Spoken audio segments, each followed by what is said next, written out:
Good afternoon. My name is Rob, and I will be your conference operator today. At this time, I would like to welcome everyone to the Cadence fourth quarter 2020 earnings conference call. All lines have been placed on mute to prevent any background noise. After the speaker's remarks, there will be a question and answer session.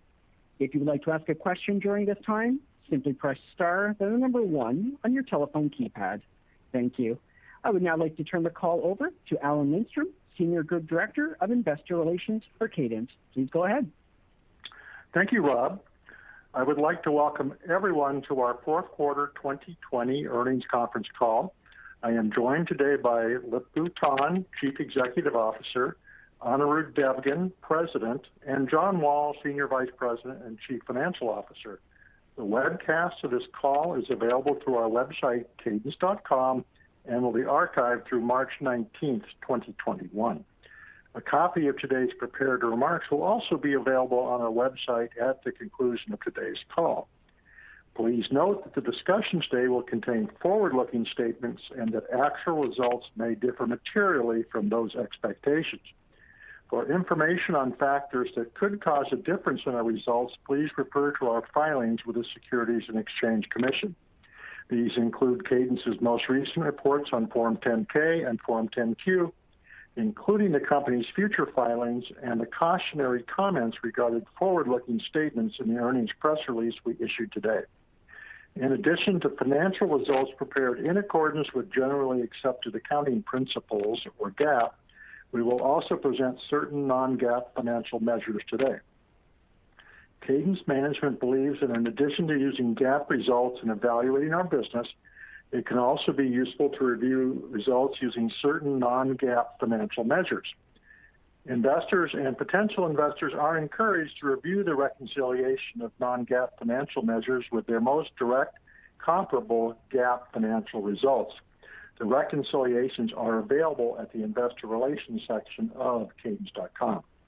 Copies of today's press release dated February 22nd, 2021, for the quarter and year ended January 2nd, 2021, related financial tables, and the CFO commentary are also available on our website.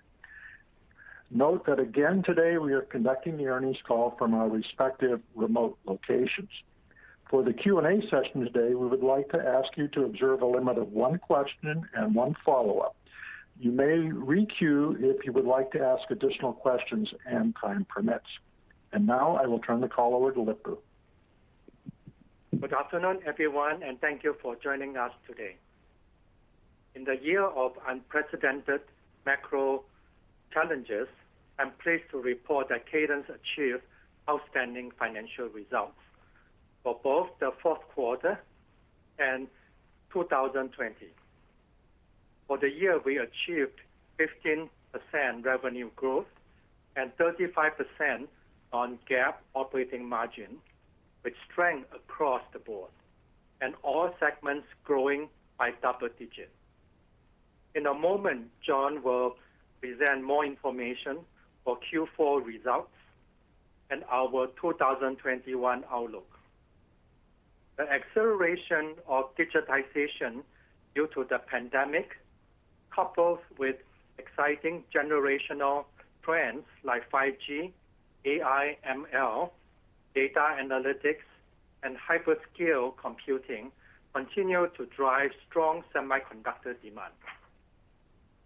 Leading hyperscaler mobile AI companies continue to aggressively pursue Moore's Law, while 5G wireless, industrial, and automotive verticals are leading the charge on the more than Moore's front. Our intelligent system design strategy triples our TAM, and our broad, compelling portfolio of chip, package, board, and system design solutions uniquely positions us to realize these exciting opportunities. In 2020, we accelerated our momentum at marquee accounts while expanding our system portfolio through compelling acquisitions, enabling us to win new customers in our targeted vertical segments. Of particular note was the strength of our aerospace and defense business, as the digital transformation in this vertical continues. And we expanded and deepened our relationship with Northrop Grumman, which includes the use of our custom analog and digital full flow.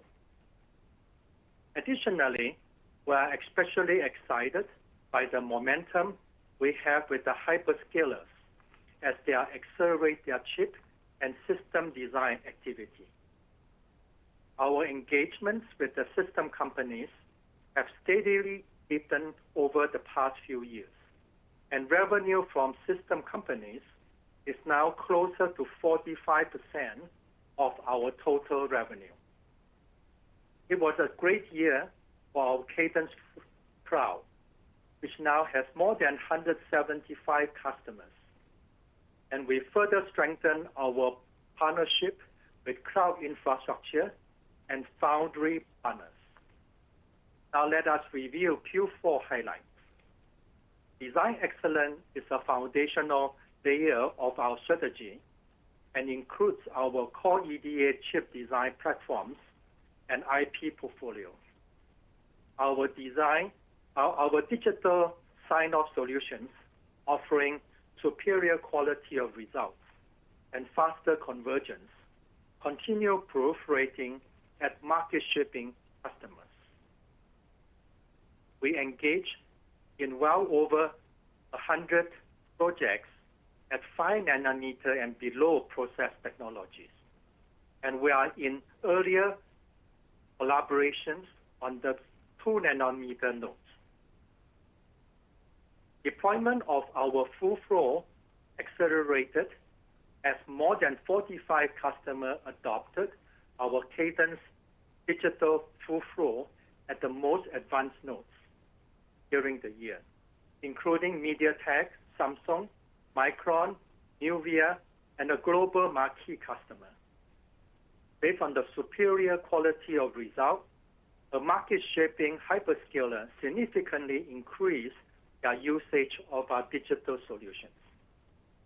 Earlier in the year, a market-shaping automotive semiconductor customer committed to Cadence as its primary EDA vendor for digital design.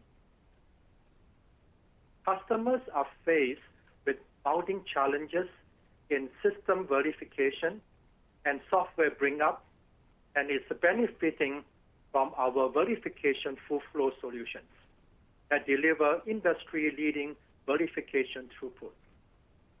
Momentum continued on Xcelium, our digital simulator, with several competitive replacements underway, as well as expansions and new customer wins.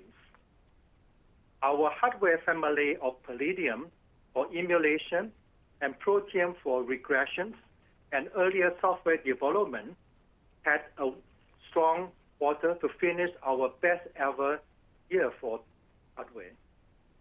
For the year, Palladium Z1 had 24 new customers and 34 expansions, while Protium had 13 new customers and 14 expansions. Demand was particularly strong at AI and hyperscaler customers. Ericsson renewed their commitment to Cadence verification hardware, including both Palladium and Protium.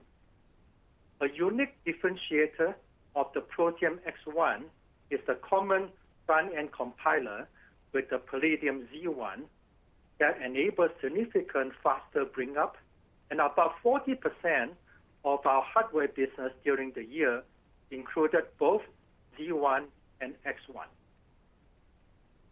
Our IP business had a strong year as our focused strategy and a compelling portfolio leverage on the ongoing IP outsourcing trend. We continue expanding the footprint of our leadership DDR and PCIe IP and have several design wins at the 5 nanometer and lower process nodes. High-speed SerDes is a critical component of hyperscaler infrastructure, and several customers that adopted our 112 gig SerDes IP, including Excite Labs, who has also demonstrated working silicon. Tensilica has strong loyalties and significant wins at the key true wireless, stereo, and mobile application processor customers.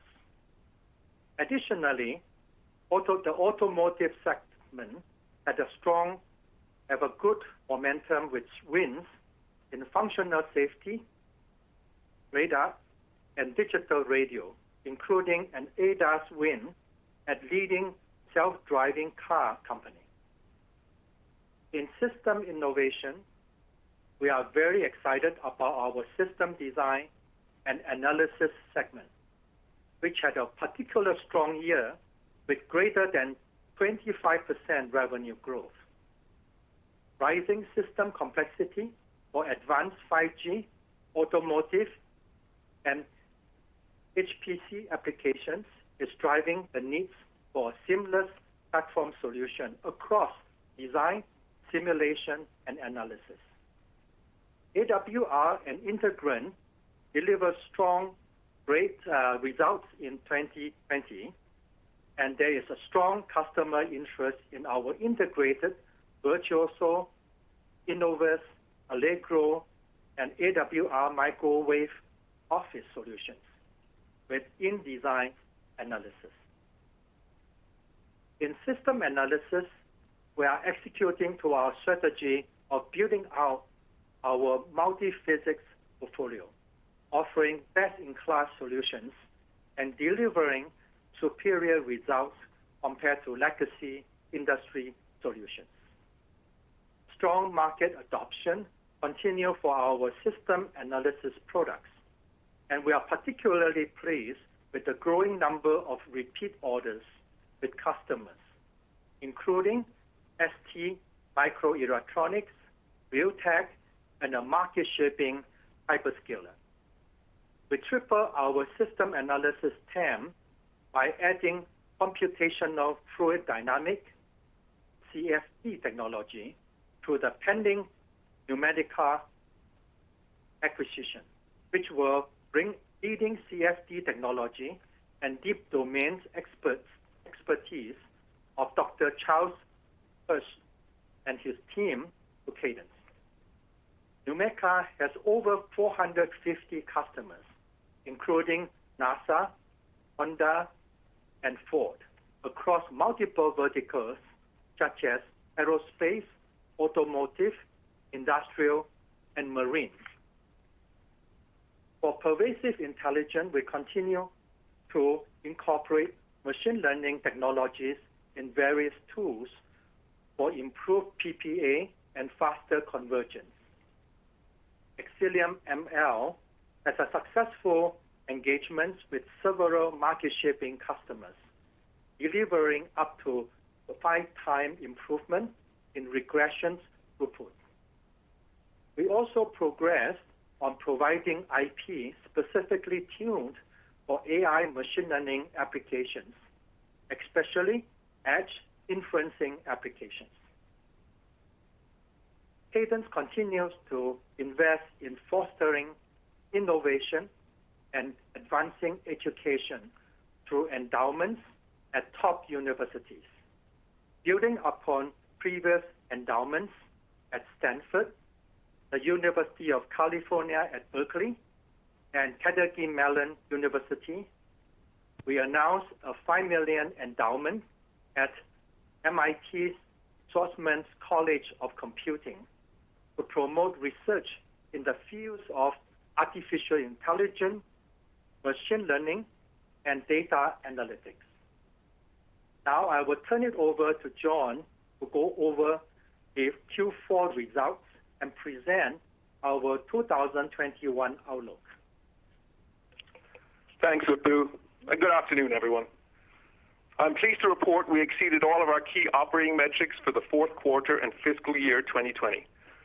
We achieved 50% on the Rule of 40 metric for the first time through a combination of 15% revenue growth and 35% non-GAAP operating margin.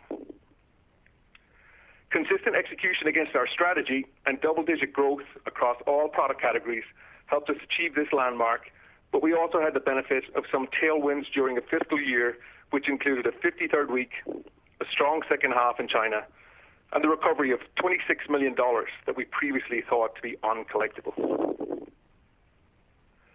The pandemic brought many challenges, and I'm very proud of our Cadence team for their compassion and resilience in the face of adversity. Their focus on innovation and customer success resulted in continued acceleration of Cadence's 3-year revenue growth CAGR, which is now into double digits. Let's go through the key results for the fourth quarter and the year, starting with the P&L. Total revenue was $760 million for the quarter and $2.683 billion for the year. Non-GAAP operating margin was approximately 37% for the quarter and approximately 35% for the year. GAAP EPS was 62 cents for the quarter and $2.11 for the year, and non-GAAP EPS was 83 cents for the quarter and $2.80 for the year. Next, turning to the balance sheet and cash flow. Our cash balance was $928 million at year end, while the principal value of debt outstanding was $350 million. Operating cash flow in the fourth quarter was $136 million and $905 million for the full year. DSOs were 44 days, and we repurchased $380 million of Cadence shares during the year. Before I provide commentary for Q1 and fiscal 2021, I'd like to take a moment to share the assumptions embedded in our outlook. We expect strong revenue growth for the first half, followed by more muted second half growth as we lap some tough second half comps. Our outlook further assumes the pandemic restrictions will gradually ease across the globe this year, resulting in higher T&E expense in 2021 compared to 2020. We've included the expected impact of the pending NUMECA acquisition in our 2021 outlook. And finally, as usual, our outlook assumes that the export limitations that exist today for certain customers will remain in place for all of 2021. Embedding these assumptions into our outlook for fiscal 2021, we expect revenue in the range of $2.86 to $2.92 billion. Non-GAAP operating margin of 34.5 to 36%. GAAP EPS in the range of $2.09 to $2.19. Non-GAAP EPS in the range of $2.95 to $3.05. Operating cash flow in the range of $900 to $950 million. And we expect to use approximately 50% of our free cash flow to repurchase Cadence shares in 2021. For Q1 2021, we expect revenue in the range of $710 to $730 million, non-GAAP operating margin of approximately 35%, GAAP EPS in the range of 55 to 59 cents, and non-GAAP EPS in the range of 72 to 76 cents. And we expect to repurchase $110 million of Cadence shares in Q1.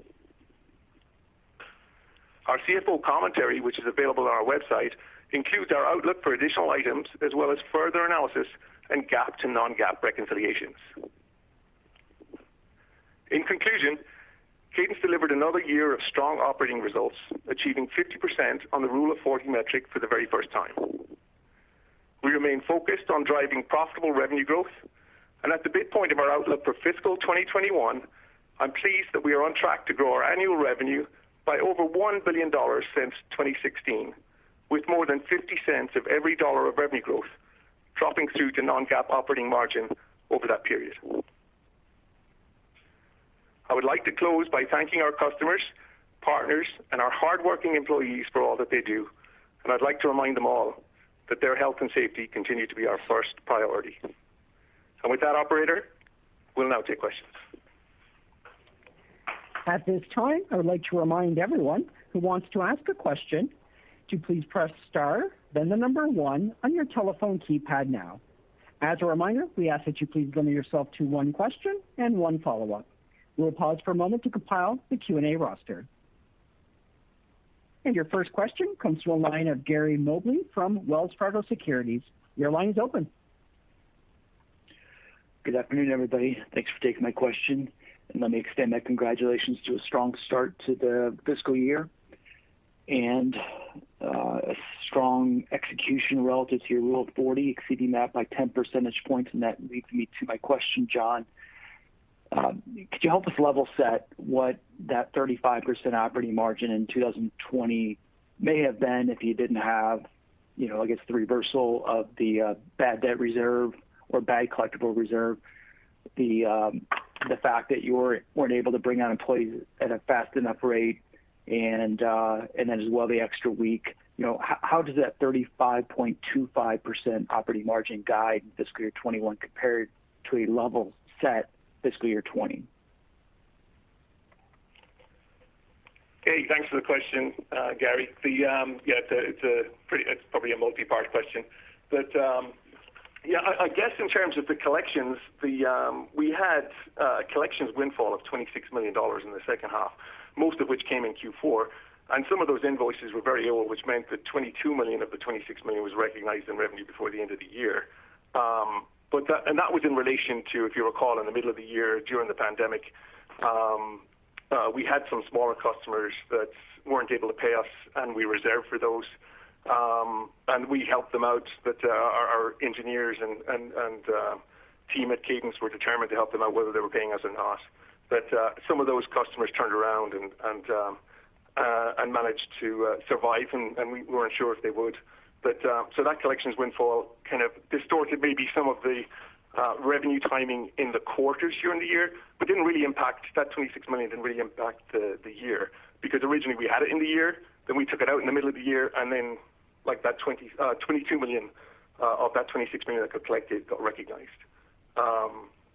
In relation to the extra week, we thought that was going to be $45 million, and it was, but the extra week, of course, was a 2% tailwind for in terms of helping us achieve 50% on the Rule of 40 in 2020. And what was a 2% tailwind in 2020 is a 2% headwind now in 2021 when we go from a 53-week year to a 52-week year. And then I guess, we had a really strong second half in China. When I step back from individual quarters and halves, that I would say that our business is very strong in all regions and across all of the product categories.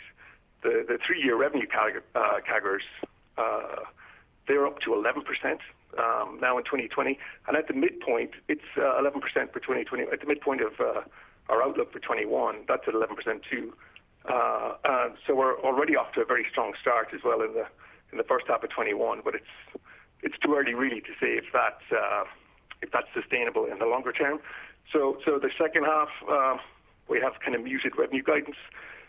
When I looked at the second half of 2020 in China, what I noticed was that we had a higher than normal proportion of upfront revenue in our recurring revenue mix for the region in China. For our outlook in 21, I've assumed we return to our usual recurring revenue mix in the region. And that, along with the fact that we have one less week in the second half in 2021 versus the 2020, that's what contributes to the conservative revenue growth outlook for the second half. Okay, that's very, very helpful, John. I wanted to ask you about the materiality of the software systems analysis product group, including Nubeqa. I guess there's perhaps various documentation that Nubeqa had roughly $30 million in annual revenue. Is it a pretty good approximation? And for the overall systems analysis category, how material is this now? Is it somewhere in the ballpark of 1 or 2% of revenue now, and how much is it contributing to your overall growth? Thank you. So Gary, your system analysis business is doing great. Bookings and revenue grew strongly in 2020. The operating margin profile there is better than EDA, which allows us to invest in the business while we're generating strong incremental margins that improve our overall operating leverage. In relation to Nubeqa, when we issued the original press release, we highlighted that the impact to 21 is pretty immaterial. It's pending. We expect it to close. It's imminent in terms of close. I would expect it to close this week. And as usual, of course, we'd expect purchase accounting rules to initially limit the revenue that we can recognize on Nubeqa in the first year, So we expect that to be temporarily dilutive to earnings in 2021, and that's already embedded in our outlook. So from that perspective, we don't have, I don't think we have anywhere near as much revenue in 21 as you're expecting. Appreciate it. Thanks. Your next question comes from a line of Mitch Steves from RBC Capital Markets. Your line is open. Hey guys, can you hear me? Yeah, here. Loud and clear. Okay. Yeah, so the first one is just on the 45% systems exposure now. I'm just a little bit curious about why that's trending up so quickly. About 3 years ago, I think it was closer to like low 40s or 40% was kind of the metric, but now we're suddenly at 45, and it sounds like that might even go higher. So maybe can you help us understand what exactly is going on with that business that's causing it to spike up? And then secondarily, regarding your 50% flow through in the operating margin, clearly that's what you've been doing. But is there any difference between the systems and semis onboarding in terms of profitability for you guys? Those are my two questions. Thank you. Yeah, Mitch, maybe I can answer the first question first about the system company. And then we provide this end-to-end EDA portfolio. And also with our intelligent system design, we are moving up into the system analysis an area, and then also the packaging side. And then as you can tell, this generation wave in the 5G and also the hyperscale and then autonomous driving. And really the system company starting to engage quite actively with us because we're providing a suite of solutions that they're looking for. So I think it's a kind of accumulation of the last 12 years, continue working on it. So we're delighted, getting closer to the 45% of the revenue. And for them, clearly the system, the packaging, not just the silicon development is critical for them, and we can provide an integrated solution for them so that they can design a complex system that they're looking for. And so we are excited about this opportunity and our strategy, investing and behind it. And so we are glad to see the performance. Yeah, Mitch, and to the second part of your question there, that like you say, that there's a higher than normal profitability, I think, for us in the system analysis business, and it's been growing really fast for us. I mean, if I look at incremental margins, I called out in my prepared remarks that it's the midpoint of our outlook for 2021. We're expecting our non-GAAP operating margin to grow by about $550 million over the 5-year period since 2016. And that's about 51% of the revenue growth if you calculate the revenue growth over that period of time. And then, when I compare the midpoint of outlook for 21 against 19, I did the same exercise and I got 51% again before the impact of NUMECA. With NUMECA, it kind of takes it just down under 50. Okay, that's perfect. Just to clarify, make sure I understand this correctly, system analysis, it sounds to me, and maybe I'm reading this too much into this, you're seeing like a step function in your 3D Clarity business, or am I reading too much into this? More than that, I think we also have all these hyperscale guys and then some of the system company service providers.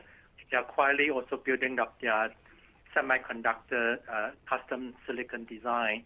And so our entire suite from the design excellence, from the EDA, IP, and then plus our system analysis, plus our acquisition we make in AWR and Integrant, they're providing a lot of system for the 5G and also the industrial group. Very helpful, very impressive quarter. Thank you. Yeah. Thanks. Your next question comes from the line of Pradeep Ramani from UBS. Your line is open.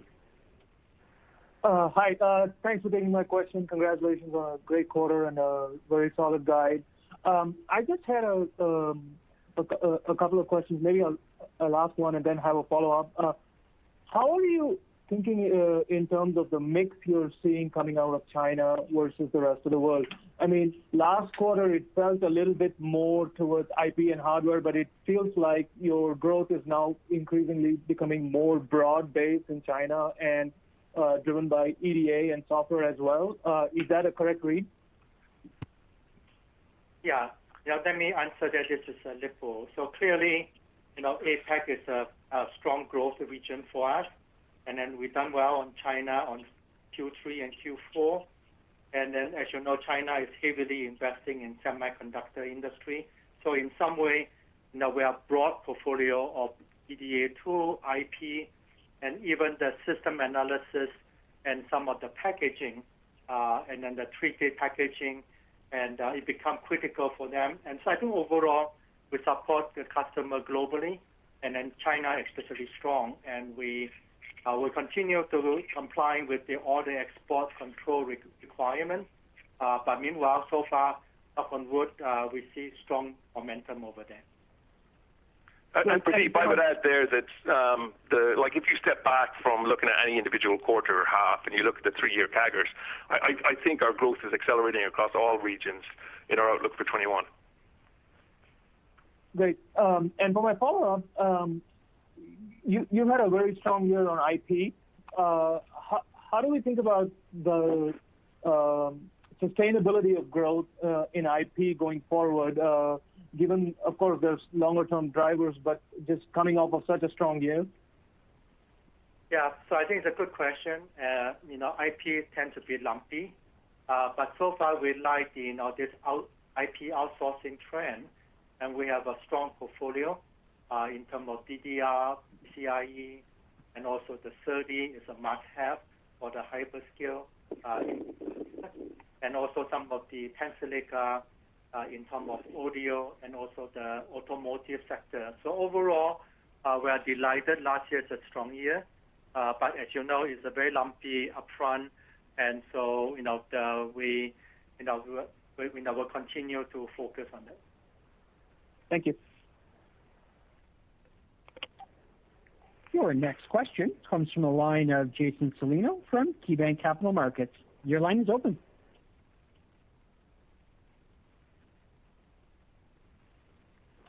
Again, your question comes from the line of Jason Celino. Your line is open. Hi, sorry about that. Sorry, I was on mute.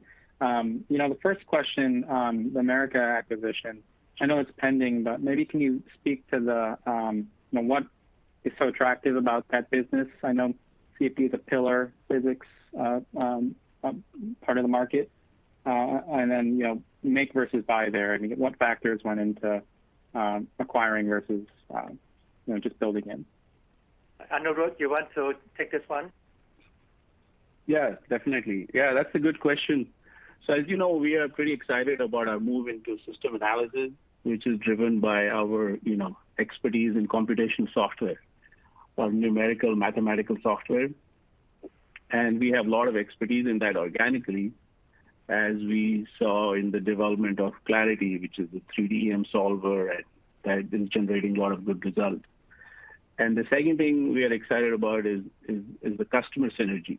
A lot of customers, as we discussed, we have a lot more system companies, and they are asking for the system analysis capability. Okay, and then the question becomes whether to organically develop or to acquire. And we look at the space, and in terms of system analysis, CFD is a very critical area. It's one of the largest market segments with a lot of vertical applications. And NUMECA has very good technology with more than 450 customers. So we are pleased to welcome them to Cadence with this pending acquisition. And I think that can be used as a basis to expand further, expand more in R&D with our computational software strength, and expand more with our customer base. So we are very happy to use them with their expertise in CFD to expand into this very, very exciting area for us.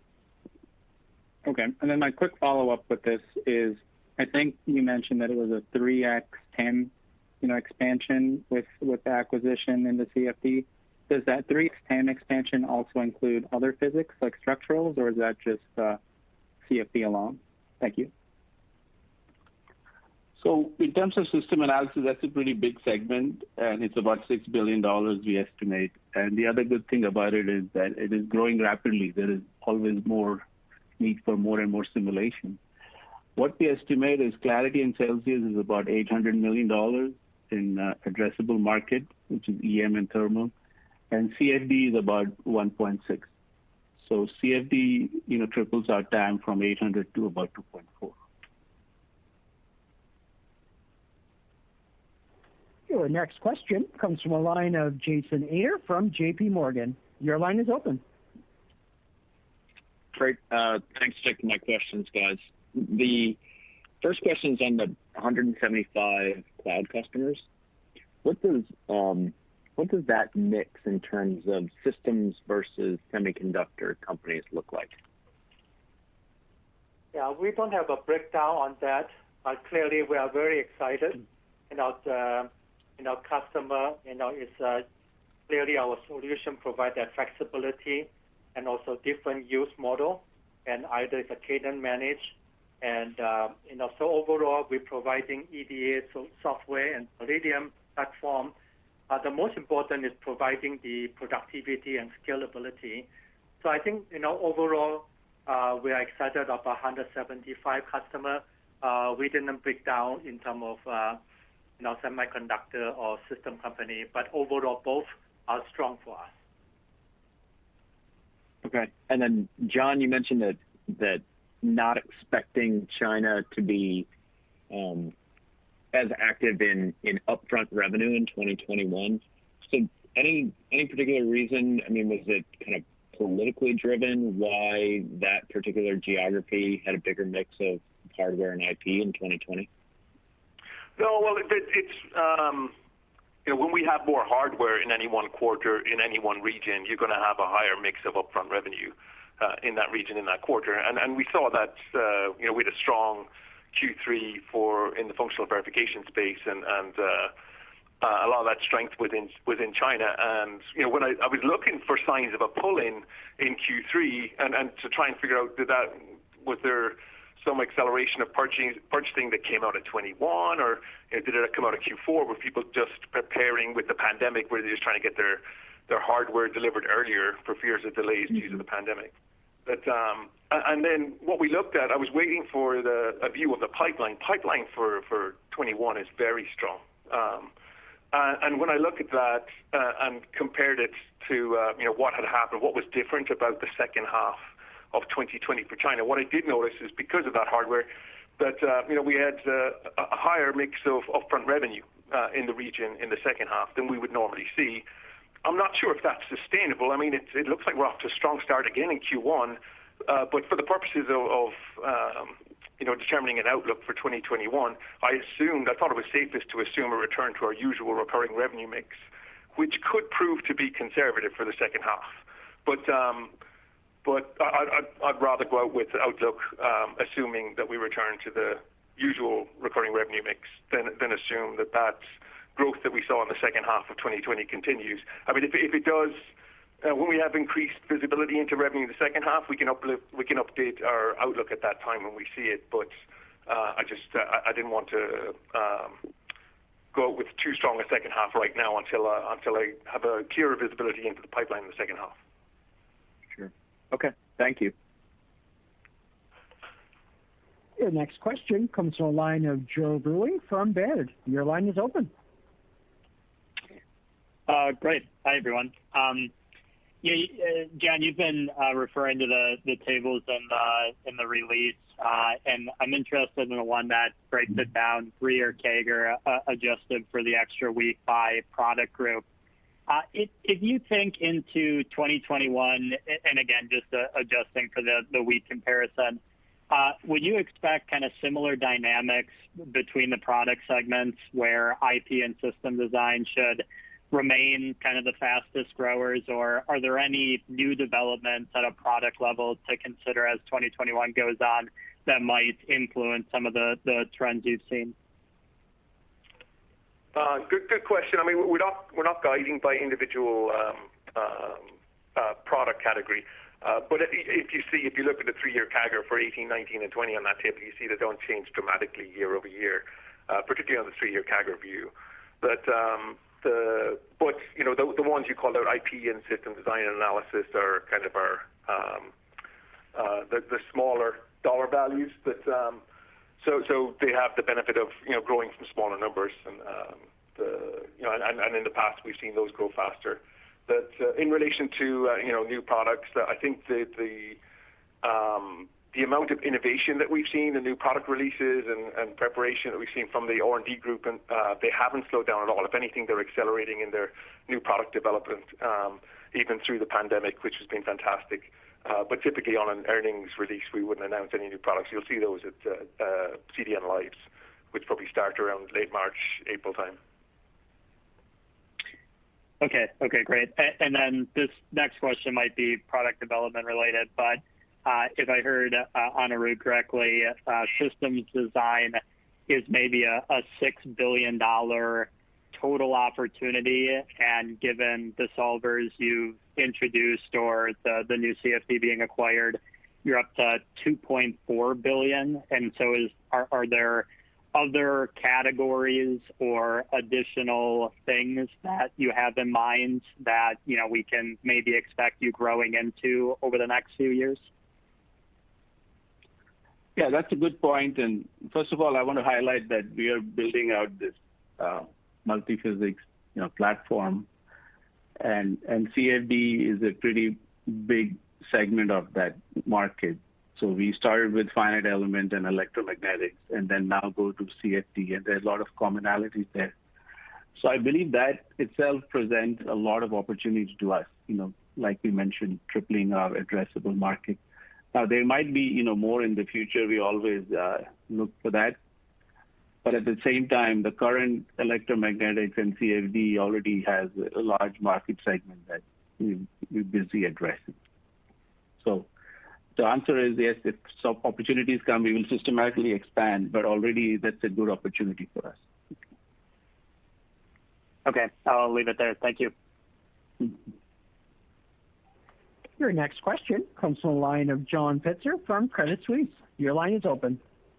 Yeah, good afternoon, guys. Thanks for letting me ask questions. Congrats on the solid results. John, as you rightfully pointed out in your preamble, if you adjust for the extra week and some of the unexpected revenue in 20, your initial guide for 21 is already embedding sort of double-digit growth. And I know you said that it's too early to say if that's the new norm, but I guess I'm kind of curious, what are you looking at to be able to make that call that this might be the new normalized growth rate? And Lip-Bu, as you talk about potentially a double-digit secular growth rate, what do you think is driving that? Is that sort of specific to Cadence and your strategy? Do you think this is core EDA customers? Do you think it's the proliferation of customers into non-traditional areas like hyperscale systems and autos? If you can give us a little bit of help on that, it'd be appreciated. So John, I can take the first part of your question, and then I'll pass it over to Lip-Bu. In relation to the strong first half guide and strong first quarter guide, most of our revenue is software, and most of it's recurring revenue. I mean, we expect recurring revenue to make up 85 to 90% of our revenue for the year. So it's very, very predictable, and very, very predictable, certainly in the near term. That where I had some difficulty was projecting what upfront revenue might be out in Q3 and Q4. So the outlook for the second half is more conservative than the first half is very, very predictable in terms of great visibility into the pipeline. We're off to a really strong start in Q1 already on the upfront business, and so much of that revenue is recurring in the first half that we're seeing accelerating revenue growth. The challenge in the second half, of course, is we're lapping very tough comps against the second half of 2020.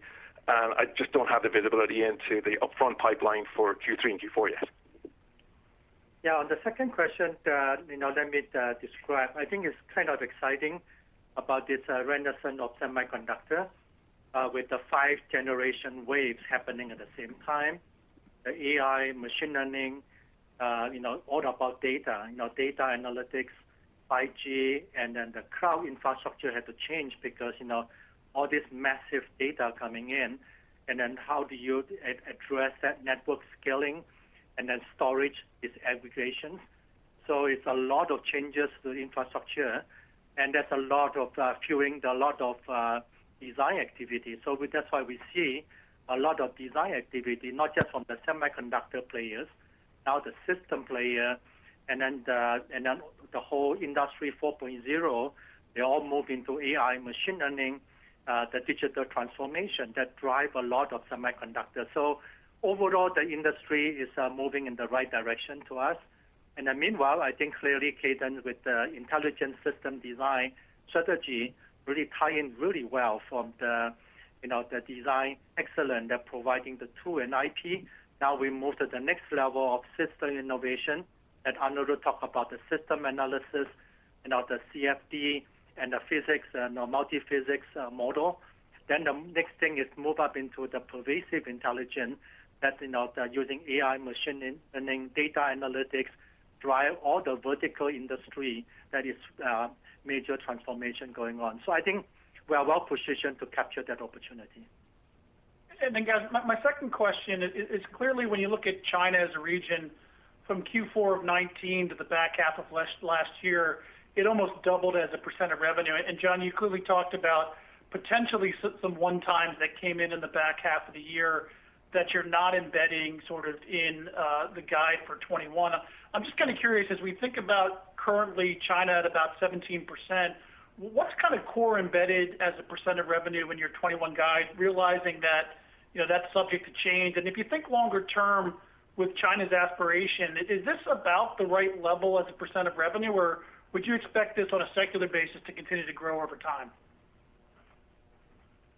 Well, again, individual quarters, I wouldn't focus too heavily on any one individual quarter or even half. I mean, it was a tremendous second half for us in China.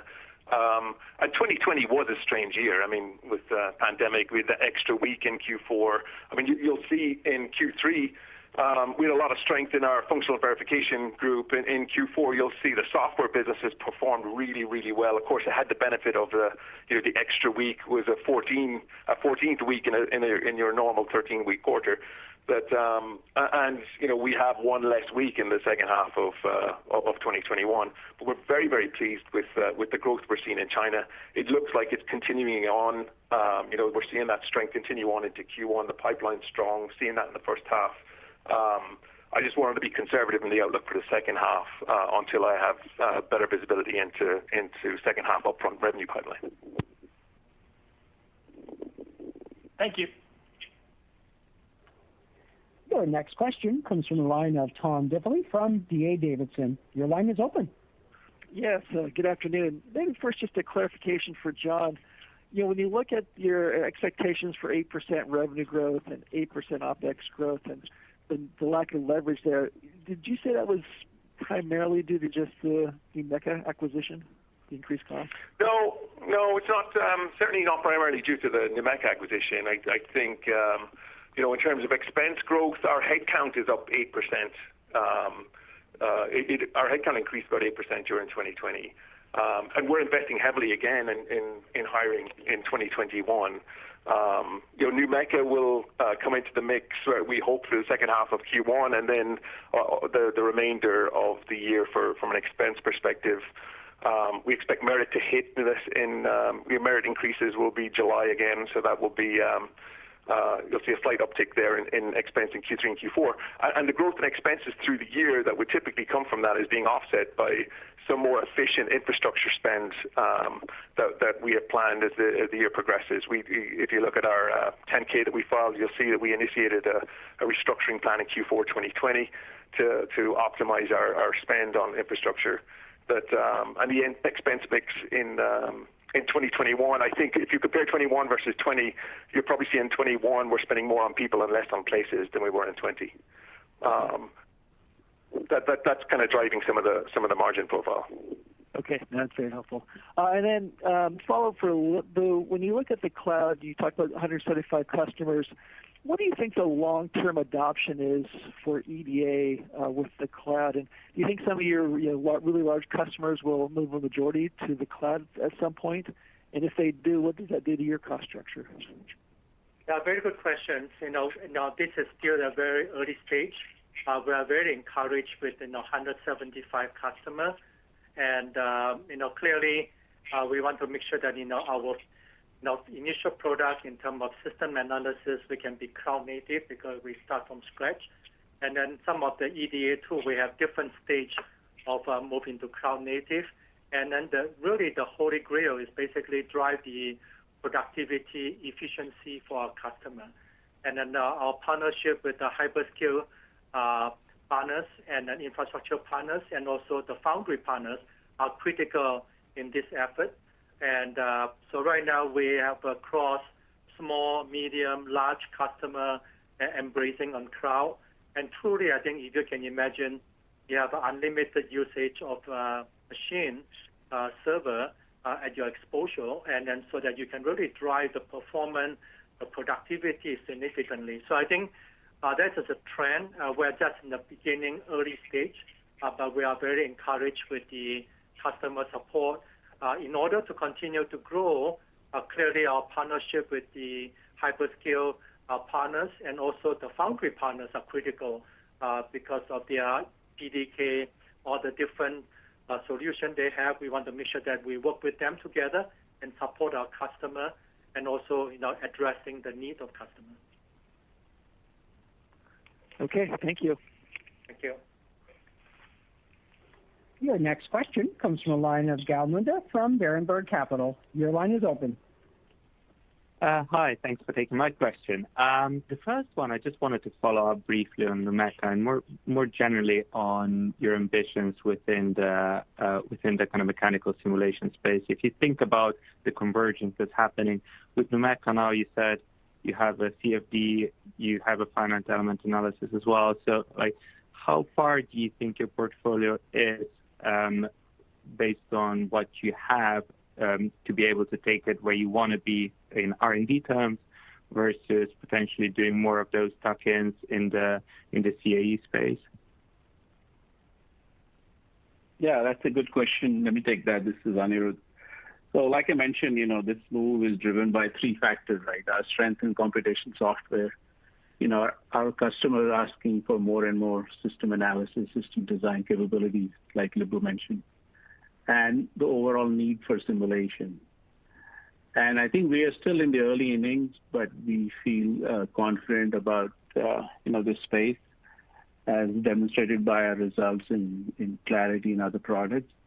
And CFD is a pretty important area. I mean, it's, I think, one of the biggest segments in system analysis. And the good thing about CFD, it has a lot of vertical applications, all the way from automotive, aero and defense, all the way to medical. So I think that's a pretty significant expansion of our platform. And we are happy with this progress. We are patient, and like John mentioned, this segment is profitable. So we will continue building across this, and keep providing the best solution to our customers. That makes sense. Thank you. And then just as a follow-up, maybe just expanding a little bit on the growth drivers of the businesses. Lip-Bu, you mentioned, there's Moore's law-based growth at the leading edge customers, and there's more than Moore's, which is kind of the system side. Considering the investment you're making in the system side, can you just comment a little bit on the growth, how it, maybe 2020, how it corresponded between the leading edge and the systems companies in terms of that contribution to get you on, whatever we want to say, 30, 15%, depending on which number we're looking at. Thank you. That's a very good question. And so I think we are very well positioned to be able to do both. And then clearly, the hyperscale, mobile, and they are driving a lot into the Moore's law. And as I mentioned, that we are very delighted. We have more than 100 projects on 5 nanometer and below process node development with our customers. And we have earlier collaborations on 2 nanometer process. So I think, this is a very advanced, and we're delighted and we are very honored to work with the marquee customers. They are pushing the envelope, and we are really excited about that development. On the other hand, we are so well positioned in our custom mixed signal analog and packaging, and like the 5G, the wireless industrial group. They are really moving into this mixed signal, and clearly the more and more. And so that we are very well positioned, and we double down with some of this AWR and then the Integrand acquisition, driving some of the RF microwave requirement, especially in the antenna side of some of these 5G integrations. And then we have really good solution for that, and customers see the benefit of working with us. So I think we are very well positioned on both sides. That's why we highlight that from our portfolio point of view. And those both engines are really taking off, and we are very excited engaging with all the best company to work with us. That's great. Thank you so much. Thank you. Your next question comes from the line of Rich Valera from Needham. Your line is open. Thank you. Let me add my congratulations on the Rule of 50 last year. Question, I think it's for Anirudh on the system analysis go-to-market. Just wondering, to date, have you been doing that through the standard sales channel? And do you have any overlay sales and/or specialized applications for system? And how are you thinking about scaling up any kind of dedicated system resources as you scale up that business? Yeah, thanks, Rich. That's a great question. And, of course, one is developing great products, and the other is, go to market or helping our customers deploy those products. And the second part is as important as the first part. And, especially for the system business, there are multiple facets to it. In the semiconductor business or the big, large system companies, we operate mostly through a direct channel, okay? But if you remember, we also have our Allegro business, which is our packaging business. We do quite well in PCB and packaging with Allegro. And Allegro does have we do have an indirect channel. Okay? And like Lip-Bu mentioned earlier, cloud is important going forward. So for the system business, I envision 3 channels. We are building 3 channels. One is the direct channel, because a lot of the big companies and big system and semi companies anyway want system tools, like you mentioned. And expanding our indirect channel, like we have for Allegro, and expanding it to overall system design and analysis. And then a SaaS channel, or cloud-based channel especially for smaller companies that don't have a lot of data centers and are more attractive to use on the cloud. So as we go to the system design and analysis, we do have to build out these 3 facets of our go-to-market. And we are working all of them in different stages.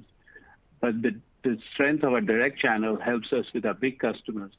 And then indirect and SaaS can help us with some of the smaller long-tail customers. But that's a very important part of the overall go-to-market strategy.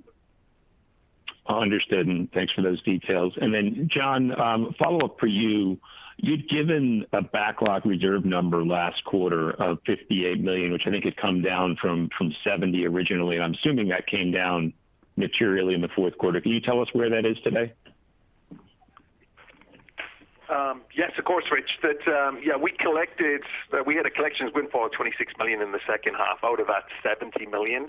That I think the majority of the balance of the $70 million is lost. I mean, many of those customers have closed their doors. I think we're in single digits and millions in terms of the ones we're left tracking. That could potentially be recoverable, but right now in my outlook, I'm assuming it's not recoverable. But you're talking maybe $9-10 million left out of that 70 that could possibly be recovered. But like I say, right now I'm assuming it doesn't get recovered. We recovered 26 of the other 60. Got it. Okay. Thanks very much, John. Your final question comes from the line of Jay Vleeschhouwer from Griffin Securities. Your line is open. All right. Thank you. I'd like to direct both of my questions to Anirudh. First, we've heard for years, of course, from the EDA companies of ongoing design activity among your customers, that's remained robust. We've also heard of the general direction of design style or types from general purpose chips more to specialty kinds of designs. What we don't often hear about is how customers' design methodology may be evolving. And I'm wondering if there are any issues that you might want to talk about regarding, for example, the hierarchical versus flat, which has been consideration for chip design now for 2 decades or more. Are there any new implications or issues for that, as it might pertain to or affect any of your EDA tools or new technologies such as iSpatial or design space exploration. And then relatedly, there were a number of questions this evening already regarding system analysis and your broader ambitions in computational software. One thing we see on the other side of engineering software, the world you're encroaching towards, are unified data platforms and common platforms for data management and the like, which you don't really seem to have. You do have multiple stacks for your various functional areas. Could you talk about how you're thinking about unifying or moving to a more common platform of that kind? Yes, Jay, these are great questions. First of all, we want to make sure that we have, best-in-class products, right? So whether that's digital design or verification and system analysis. So we always, as you know, this is technology business, best product wins, and at the same time have a, unified platform to go with it. And this is how we did digital implementation. This is how we did verification. So both parts are important to have best-in-class products, whether that's in finite element, electromagnetics, or CFD. And then there are opportunities to combine them in a much more unified way, especially around data, like you mentioned.